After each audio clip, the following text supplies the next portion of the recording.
देखिए प्रॉक्सी के जरिए वो कुछ छुटपुट घटनाओं शैलेंद्र जरूर लेंगे रिएक्शन, लेकिन ये तस्वीर देखिए इस वक्त सामने आ रही है, ये भी टारगेट ईरान की तरफ से किया गया है। अल्लाहू अकबर।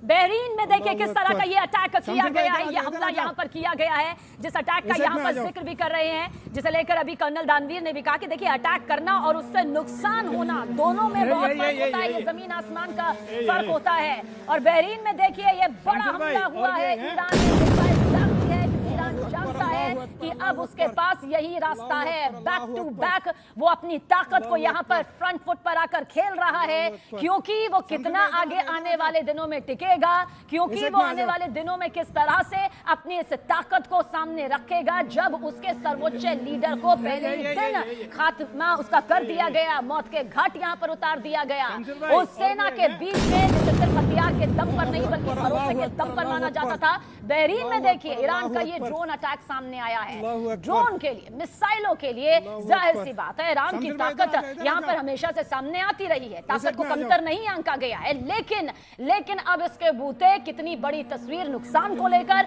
सामने आती है वो भी जरूर समीक्षा का विषय हो सकता है। लेकिन यह धमाका आप देखिए टारगेट के बाद।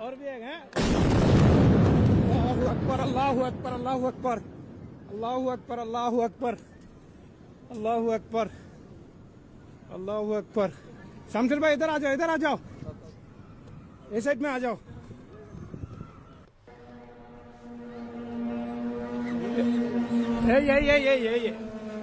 ये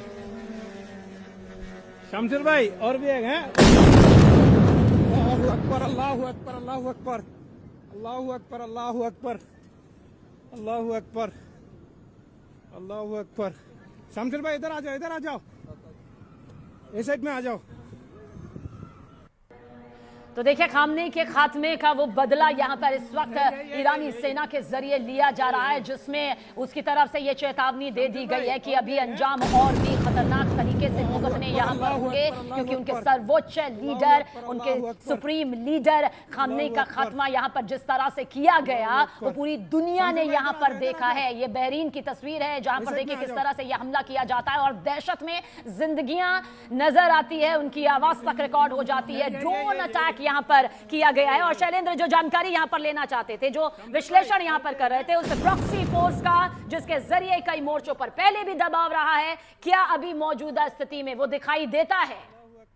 देखिए प्रॉक्सी जो है वो कुछ लेवल तक डैमेज कर पाएंगे या वो यूं कहें कि छुटपुट घटनाओं को अंजाम दे सकते हैं, लेकिन एक वॉर के अंदर प्रॉक्सीज का कोई रोल नहीं रहता है। देखिए जब अगर हम इसका कंपैरिजन करें इंडिया और पाकिस्तान के साथ में, तो लश्कर और जैश जैसा आतंकी संगठन भले आतंकी हमलों को अंजाम देते हैं, लेकिन जब भारत ने जब कार्रवाई की थी वो एक देश के तौर पर की थी, ऑपरेशन सिंदूर को अंजाम दिया गया था। तो ऐसे में जब ईरान की तरफ से जो कार्रवाई फिलहाल की जा रही है, भले ही उसमें डैमेज हो रहा है, थोड़ा बहुत डैमेज हम देखा जा रहा है, हालांकि अधिकतर जो ऑफेंसिव है उसको कहीं ना कहीं रोका जा रहा है, वो विफल हो रहा है। लेकिन ऐसे में जो प्रॉक्सीज हैं उस रीजन में वो बहुत ज्यादा डैमेज नहीं कर पाएंगे, वो थोड़ा बहुत डैमेज कर सकते हैं, वो एक आध किलिंग कर सकते हैं, लेकिन बड़े पैमाने पर जो जिस तरह की सिक्योरिटीज रहती हैं इस पूरे रीजन में अमेरिकन बेसिस पे उसको भेदना ही उनके लिए नामुमकिन होगा। लेकिन यह जरूर है कि फिलहाल ईरान की तरफ से जो कार्रवाई हो रही है वो एक फ्रस्ट्रेशन में, एक दबाव में आके वो कार्रवाई कर रहा है, लेकिन वो कार्रवाई कितनी लंबी खींच पाएगा ये देखने वाली बात होगी, क्योंकि प्रॉक्सीज